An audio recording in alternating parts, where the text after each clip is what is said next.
செங்கோல் வைக்கப்பட்டிருக்கின்றது. நாம் முடியாட்சியிலே இருந்து துறந்து மக்களாட்சிக்கு வந்து வெகு ஆண்டுகாலம் ஆகிவிட்டது. காழ்ப்பு உணர்ச்சியின்றி, விருப்பு வெறுப்பு இல்லாமல், பாரபட்சமின்றி இந்தியாவிலே இருக்கின்ற அனைத்து மாநில மக்களையும் ஒரு சேர நடத்த வேண்டும் என்பதுதான் அரசியல் சாசன சட்டம் நமக்கு தந்திருக்கின்ற மக்களாட்சியின் மகத்துவம். ஆனால் அதனை மறந்துவிட்டு தமிழ்நாடு, தமிழ் என்கின்ற சொற்களே இல்லாமல் இந்த நிதிநிலை அறிக்கை சமர்ப்பிக்கப்பட்டிருக்கின்றது. ஆகவே என்னுடைய தாய் தமிழில் அருந்தமிழே உன்னால் இருந்தேன், வானோர்தம் விருந்தமிழ்தம் தந்தாலும் வேண்டேன். Oh my dear precious mother tongue, I survive, thrive because of you. I wouldn't pledge it even for the nectar from heaven. எனும் 3000 ஆண்டு பாரம்பரிய மிக்க தமிழ் மொழியிலே என்னுடைய உரையை துவங்கி மேலும் தொடர்கின்றேன். இந்த நிதிநிலை அறிக்கையை சமர்ப்பிக்கும் முன்பாக கூட நம்முடைய நிதியமைச்சர் என்ன சொல்லி இருக்கின்றார்? The government is determined, I quote, to ensure that all Indians, regardless of religion, caste, gender and age, make substantial progress in realizing their life goals and aspirations, unquote. இந்தியாவிலே இருக்கின்ற மாநிலங்களில் ஒன்றான தமிழ்நாட்டின் தமிழர்களாகிய நாங்கள் அப்படி என்றால் இந்தியர்கள் இல்லையா? ஏன் புறக்கணிக்கப்பட்டிருக்கின்றோம்? இந்த நிதிநிலை அறிக்கையை 7வது முறையாக பட்ஜெட் தாக்கல் செய்திருக்கின்றார் என்று பெருமையோடு அனைவரும் கூறுகின்றார்கள். அது மகிழ்ச்சிதான். 8 முறை தமிழ்நாட்டிற்கு மாண்புமிகு பிரதமர் அவர்கள் வருகை தந்தும் ஒரு இடத்தில் கூட அவர்தம் கூட்டணி கட்சிகளை சார்ந்தவர்களை வெற்றி பெற செய்யவில்லை தமிழ்நாட்டு மக்கள் என்றுதான் ஜனநாயகத்தை உயர்த்தி பிடித்த, கூட்டாட்சி தத்துவத்தை உயர்ச்சி பிடித்த, மத நல்லிணக்கத்தை உயர்ச்சி பிடித்த தமிழ்நாட்டு மக்கள் பழிவாங்கப்பட்டிருக்கிறார்கள் என்று நாங்கள் சொல்லவில்லை, 8 கோடி தமிழ் மக்கள் சொல்லுகின்றார். 10 ஆண்டுகளாக திரும்பி பார்த்திராத அண்டை மாநிலங்களான நம்முடைய பீகாருக்கும் ஆந்திர பிரதேசத்திற்கும் அள்ளி அள்ளி கொடுத்திருக்கின்ற ஒன்றிய அரசாங்கத்திற்கு தமிழ்நாட்டிற்கு கிள்ளி கொடுப்பதற்கு கூட மனமில்லை. ஏப்ரல் மாத ஜிஎஸ்டி வசூல் மூலம் பீகார் மாநிலம் ஒன்றிய அரசிற்கு கொடுத்தது 1992 கோடி. ஆனால் தமிழ்நாடு கொடுத்தது 12,210 கோடி. பீகாருக்கு ஒன்றிய அரசாங்கம் இந்த நிதிநிலை அறிக்கையிலே வாரி வழங்கி இருப்பது 37,500 கோடி. தமிழ்நாட்டிற்கு சுழியம், அதாவது 0. இதுதான் மாண்புமிகு பிரதமர் அடிக்கடி சொல்லுகின்ற வசுதேவ குடும்பகம், உலகமெல்லாம் எங்களுடைய குடும்பம் என்பதன் அர்த்தமா? விஸ்வகுருவின் நீதி பரிபாலனம் இதுதானா? இந்த நிதிநிலை அறிக்கையிலே 5 முறை நிதி அமைச்சர் 5 முறை ஆந்திர பிரதேசம் என்ற சொல்லை உச்சரித்திருக்கின்றார், 5 முறை பீகார் என்ற சொல்லை உச்சரித்திருக்கின்றார். ஆனால் ஒரு முறை கூட தமிழ்நாடு, ஏன் தமிழ்நாடு மட்டுமல்ல, தமிழ்நாடு நம்முடைய தெலுங்கானா, கர்நாடகா ஆகிய மாநிலங்களின் பெயரை உச்சரிக்கவில்லை, கேரளாவினுடைய பெயரை உச்சரிக்கவில்லை. எனக்கு இப்பொழுது ஹொசைமீன் என்கின்ற வியட்நாம் மக்களுக்கான சுதந்திரத்துக்காக போராடிய அவருடைய கூற்று நினைவிற்கு வருகிறது. அவர் சொன்னார், தெற்கில் இருந்துதான் எதுவும் தொடங்கும் என்று சொன்னார். தொடங்கிய எதையும் அவருடைய வழியிலே எங்களுடைய முத்தமிழறிஞர் தலைவர் கலைஞர் சொன்னார், தொடங்கிய எதையும் தொடர்ந்து முடிக்கின்ற வலிமையும் தெற்கிற்கு உண்டு என்று சொன்னார். ஆகவே தான் தொடர்ந்த போராட்டமாக நிதி ஆயோக் என்னும் அந்த அமைப்பு 13 தளங்களிலே முதல் இடத்திலே இருக்கின்ற பெருமை தமிழ்நாட்டிற்கு உரியது என்று சொல்லி இருக்கின்ற அந்த நிதி ஆயோக் கூட்டத்தை எங்களுடைய தமிழ்நாட்டினுடைய முதலமைச்சர் புறக்கணித்திருக்கின்றார். அடுத்த அண்டை மாநிலத்தினுடைய முதலமைச்சர் அவர்களும் புறக்கணித்திருக்கின்றார்கள். எங்களுடைய அன்பிற்குரிய மாநிலங்களான சிக்கிம், ஹிமாச்சல் பிரதேசம், உத்தரகண்ட் ஆகிய மாநிலங்களுக்கு பேரிடர் மேலாண்மை நிதி வழங்கப்பட்டிருக்கின்றது. அதிலே எங்களுக்கு மனமாச்சரியம் இல்லை, மனக்குறைபாடு கிடையாது. ஏனென்றால் அனைத்து மாநிலங்களையும் சகோதர உணர்வோடு பார்க்கின்றவர் தான் எங்களுடைய முதலமைச்சர். ஹிமாச்சல பிரதேசத்திற்கு 10 கோடி ரூபாய் நிவாரண நிதியை அனுப்பி வைத்திருக்கின்றார். கேரள மாநிலத்திற்கு வெள்ள பேரிடர் நிதியை அனுப்பி வைத்திருக்கின்றார்.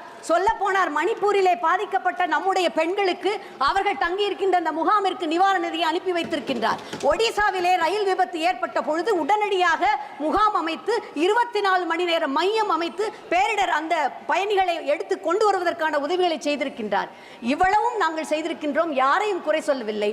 ஆனால் எங்களுடைய சென்னை வெள்ளத்திலே தத்தளித்த பொழுது, மக்கள் துயரத்திலே உழன்ற பொழுது பல்வேறு முறை வந்த அமைச்சர்கள் இதுகாரும் நாங்கள் 37,000 கோடி கேட்டோம், ஆனால் எங்களுக்கு தந்தது 276 கோடி, அதிலும் சட்டபூர்வமான தொகைதான்.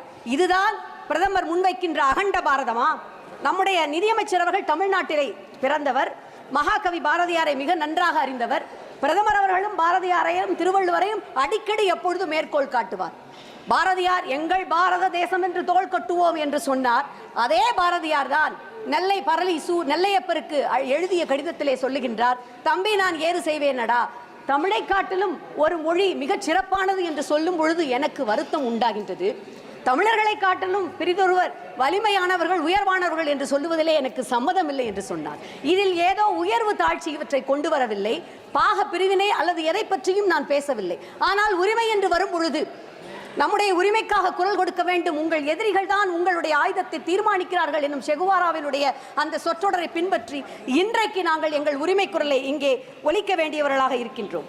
கூட்டணி கட்சிகளை மட்டுமே திருப்திப்படுத்த சமர்ப்பிக்கப்பட்டிருக்கின்ற இந்த பட்ஜெட்டை நான் it is not an all India budget, it is an alliance budget என்று சொல்லுகின்றேன். ஏனென்றால் கூட்டணியிலே அங்கம் வகிக்காத ஓர் இடத்திலே கூட இந்த என்டிஏ கூட்டணியை வெற்றி பெற செய்யாத எங்களுடைய தமிழ்நாடு முற்றிலுமாக புறக்கணிக்கப்பட்டிருக்கின்றது. தமிழ்நாட்டிற்கு என்று எந்த பிரதானமான மிகப்பெரிய திட்டங்கள் எதுவுமே இங்கே கொடுக்கப்படவில்லை. நெடுஞ்சாலை திட்டமாகட்டும், ரயில் திட்டங்களாகட்டும், அல்லது கோவை மதுரை நகரங்களுக்கான மெட்ரோ ரயில் குறித்த திட்டங்களாகட்டும், அத்தனையும் கிடப்பிலே போடப்பட்டிருக்கின்றது. ஒன்றை இங்கே சுட்டிக்காட்ட விரும்புகின்றேன். இங்கே நிதி அமைச்சர் அறிவித்திருக்கின்ற பல திட்டங்கள் எங்களுடைய திராவிட மாடல் ஆட்சியிலே இருந்து எடுக்கப்பட்ட திட்டங்களாகும். 1000 தொழிற்பயிற்சி மையங்கள் மேம்பாட்டு திட்டமாகட்டும், மகளிருக்கான தோழி விடுதிகள், அது அங்கே தமிழ்நாட்டிலே மிகச் சிறப்பாக நடைபெறுகிறது. தொழிலாளர் தங்கும் விடுதிகளாகட்டும், ஏற்கனவே செயல்படுத்தப்பட்டு வரும் திட்டங்களை அவர் எடுத்து கையாண்டிருப்பதற்காக அந்த நன்றிக்காகவாவது தமிழ்நாட்டிற்கு அவர் நிதியை ஒதுக்கி இருக்க வேண்டாமா? ஏற்கனவே நிதிச்சுமையிலே தள்ளாடி கொண்டிருக்கின்ற தமிழ்நாடு, உதாரணத்திற்கு தென் சென்னை தொகுதியை எடுத்துக்கொண்டீர்கள் என்றால், சென்னை மெட்ரோ 2ஆம் கட்ட ரயில் திட்டம் இருக்கிறது அல்லவா, அதற்கான அடிக்கட் 2010ஆம் ஆண்டு நம்முடைய மாண்புமிகு ஒன்றிய அமைச்சர் அவர்களால் நாட்டப்பட்டது. சென்னையிலே கலைவாணர் அரங்கத்திலே 2011ஆம் ஆண்டு நம்முடைய மாண்புமிகு பிரதமர் அவர்கள் அதற்கு நிதியை அறிவிக்கின்றார், 63,000 கோடி அளிக்கப்படும் என்று. ஆனால் இன்று வரை ஒரு அம்மஞ்சல்லி கூட, அதாவது ஒரு நையா பைசா கூட அந்த திட்டத்திற்கு ஒதுக்கவில்லை. தமிழ்நாட்டு மக்கள் அனைவரும் நம் மக்கள் என்னும் கருணை உள்ளத்தோடு எங்களுடைய மாண்புமிகு முதலமைச்சர் அவர்கள் 33,000 கோடி ரூபாய் ஒதுக்கி அந்த பணியை துவக்கி இருக்கின்றார். ஏற்கனவே அந்த நிதிச்சுமை. இப்பொழுது பாருங்கள், பிரதம மந்திரியின் வீடு வழங்கும் திட்டத்தில் அடுத்த 5 ஆண்டுகளில் 3 கோடி வீடுகள் கட்டப்படும் என்று அறிவித்திருக்கின்றார் நிதியமைச்சர். ஒரு வீட்டிற்கான ஒன்றிய அரசின் பங்கினை உயர்த்துவது குறித்து இந்த நிதிநிலை அறிக்கையிலே எந்த விதமான அறிவிப்பும் இல்லை. ஒன்றிய அரசின் பங்கு ஒரு வீடு கட்டுவதற்கு 1.5 லட்சம் என்றால் மாநில அரசாங்கம் 12 இருந்து 14 லட்சம் ரூபாய் செலவு செய்ய வேண்டும். ஆனால் செலவழிப்பது மாநில அரசாங்கம், திட்டத்தின் பெயர் மட்டும் பிரதம மந்திரி வீடு கட்டுகின்ற திட்டம். இது எந்த விதத்திலே நியாயம்? இன்னும் சொல்ல போனால் முத்திரைத்தாள் மாநில அரசுகளின் பட்டியலில் உள்ளது, அதனை குறைக்குமாறு மாநில அரசுகளுக்கு அறிவுறுத்தி இருக்கின்றது. எங்களுடைய தமிழ்நாட்டு முதலமைச்சர் கேட்கின்றார், அறிவுறுத்துகிறீர்கள், ஆனால் அதற்கான இழப்பீட்டு தொகையை நீங்கள் வழங்க வேண்டும் அல்லவா? ஏற்கனவே தமிழ்நாட்டின் சரக்கு சேவை வரி விதிப்பால் தமிழ்நாட்டிற்கு ஆண்டொன்றிற்கு ஏற்பட்ட 20,000 கோடி ரூபாய் இழப்பிற்கு இதுவரை நீங்கள் இழப்பீடு வழங்கியிருக்கிறீர்களா என்று கேட்கின்றார். அவர் மட்டும் அல்ல, தமிழ்நாட்டு மக்கள் அத்தனை பேரும் கேட்கின்றார்கள். இந்த பட்ஜெட் என்பது 5 அம்ச திட்டங்களை உள்ளடக்கியதாக இருக்கிறது. It is a prime minister's package என்று நிதிநிலை அமைச்சர் அவர்கள் தெரிவித்திருக்கின்றார். சென்ற இன்டரிம் பட்ஜெட்டிலேயே ஒரு பிராட் ஃப்ரேம்வொர்க்கில் பெண்கள், உழவர்கள், ஏழைகள், இளைஞர்கள் இவர்களுக்கு முன்னுரிமை கொடுத்து இந்த பட்ஜெட் சிறப்பாக செயல்படுத்தப்படும் என்று சொல்லியிருந்தால், அதிலே ஒரு சிறிய ஒரு உள்கட்டமாக இந்த பிரைம் மினிஸ்டர்ஸ் பேக்கேஜை அறிவித்திருக்கின்றார். வேலை வாய்ப்பு, கல்வி, திறன் மேம்பாடு, பெண்களுக்கான முன்னேற்றம் என்பதுதான் அந்த 5 அம்ச திட்டம். வேலை வாய்ப்பை எடுத்துக்கொள்ளுங்கள். அடுத்த 5 ஆண்டுகளில் 4.1 கோடி இளைஞர்களுக்கு வேலை வாய்ப்பு, திறன் மேம்பாடு முயற்சிகளுக்கு 2 லட்சம் கோடி செலவு செய்யப்படும் என்கின்றார். 2014இல் 5.44% இருந்த வேலை வாய்ப்பின்மை அன்எம்ப்ளாய்மெண்ட் 2024இல் 9.2 உயர்ந்திருக்கின்றது. சமீபத்திலே குஜராத் மாநிலத்தில் பரூச் மாவட்டத்தில் அங்கலீஸ்வர் என்கின்ற ஊரில் தனியார் நிறுவனம் நடத்திய ஒரு நேர்காணலில் ஆயிரக்கணக்கான இளைஞர்கள் கூடி அந்த கட்டடமே இடிந்து விழுகின்ற அபாயத்தை வந்தது. இதுதான் 10 ஆண்டு கால பாஜக அரசினுடைய சாதனை. உடனே அடுத்ததாக திறன் மேம்பாட்டுக்கு வாருங்கள். 5 ஆண்டுகளில் 500 நிறுவனங்களில் 1 கோடி இளைஞர்களுக்கு இன்டர்ன்ஷிப் வாய்ப்புகள் தரப்படும், ஊக்கத்தொகை 5000 அளிக்கப்படும் என்கிறார்கள். இந்த இன்டர்ன்ஷிப் பயிற்சி செலவில் 10% இந்த நிறுவனங்கள் CSR நிதியிலே இருந்து வழங்குமாம். அதாவது 5 ஆண்டுகளில் 60,000 கோடி ரூபாய். இவையும் பெரு நிறுவனங்களுக்கு மட்டுமே பயன் தரும்.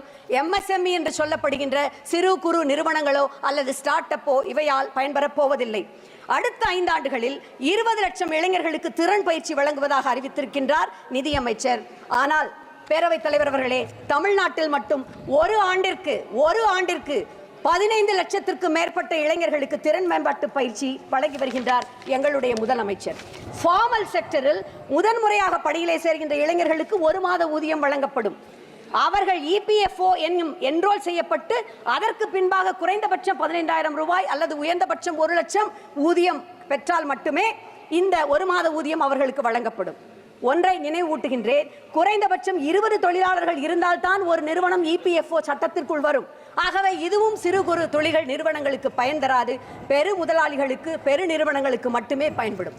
பெண்கள் முன்னேற்றமாம் 3 லட்சம் கோடிகள் அதற்கு ஒதுக்கப்பட்டுள்ளது. ஆனால் கிராமப்புற பொருளாதாரத்தை அடியோடு சீர்குலைக்கின்ற மன்ரேகா திட்டத்திற்கான நிதி முற்றிலுமாக முடக்கப்பட்டிருக்கின்றது. இது எப்படி இருக்கின்றது? நாரி சக்தி என்று சொல்லுகிறீர்கள். இதுகாரும் எங்களுடைய பாதிக்கப்பட்ட மணிப்பூர் பெண்களுக்கான நிவாரண நிதியை இந்த அரசு வழங்கி இருக்கின்றதா? மன்ரேகா நிதியை முற்றிலுமாக குறைத்துவிட்டு மணிப்பூர் பெண்களுக்கு அந்த நிவாரண உதவியை வழங்காமல் இருப்பது என்பது எப்படி இருக்கிறது தெரியுமா? படிப்பது ராமாயணம், இடிப்பது பெருமாள் கோயில் என்பது போலல்லவா இருக்கின்றது. இன்னும் சொல்ல போனால் ஒன்றை நான் உங்களிடையே இங்கே சுட்டிக்காட்ட விரும்புகின்றேன். கல்வி, வேலை வாய்ப்பு, திறன் மேம்பாட்டு திறன், பெண்கள் முன்னேற்றம், இப்படி sir I am the second speaker, just 5 minutes, இப்படி அனைத்திலுமே அடிப்படை கட்டமைப்புகளை சிதைத்துவிட்டு கோபுரத்திலே உங்களை உட்கார வைப்போம் என்கின்ற பொய் வாக்குறுதிகளை அள்ளி தெளிப்பதாக இருக்கின்றது. கல்வி என்று வரும்பொழுது நீங்கள் அடிப்படை கல்விக்கான இவ்வளவு கோடிகள் ஒதுக்குகிறீர்கள் என்று சொல்கின்றீர்கள். ஆனால் மேற்படிப்புக்காக நடைபெறுகின்ற நுழைவுத் தேர்வுகளிலே நடைபெறுகின்ற மோசடி, வினாத்தாள் கசிவு, இன்னும் சொல்ல போனால் உலகில் எங்குமே கேள்விப்படாத அளவிற்கு நகைச்சுவைக்கு உரிய கிரேஸ் மார்க் தருகின்ற மதிப்பெண்கள் தருகின்ற, it has become a biggest farce of the century, தருகின்ற முறையை ஒழித்து கட்டாமல் கல்விக்காக நாங்கள் மேம்பாட்டு நிதி ஒதுக்குவோம் என்பது மிக நகைப்பிற்கு உரியதாக இருக்கின்றது. ஆகவேதான் நான் இந்த பட்ஜெட்டை a base budget, BASE in caps, without a base என்கின்றேன்.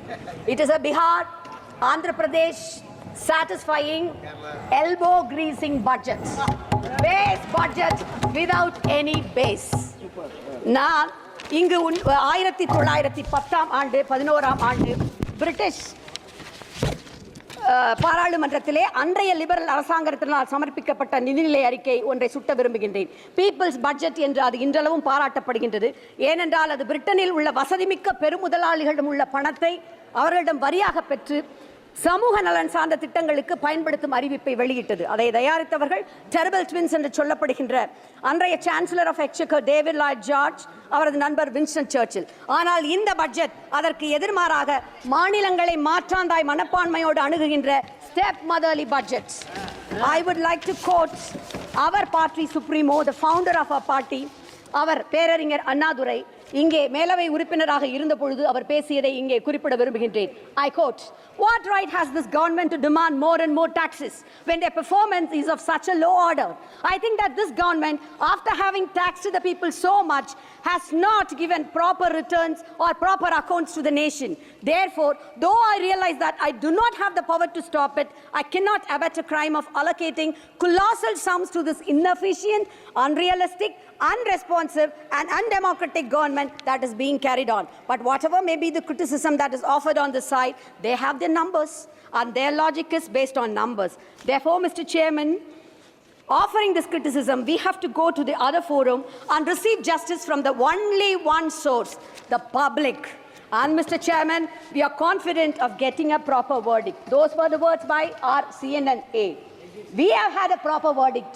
எங்களுடைய மக்கள் மிகச் சரியான தீர்ப்பை வழங்கியதால் தான் மெஜாரிட்டியாக இருந்த பாஜக அரசாங்கம் இன்றைக்கு மைனாரிட்டியாக இருக்கின்றது.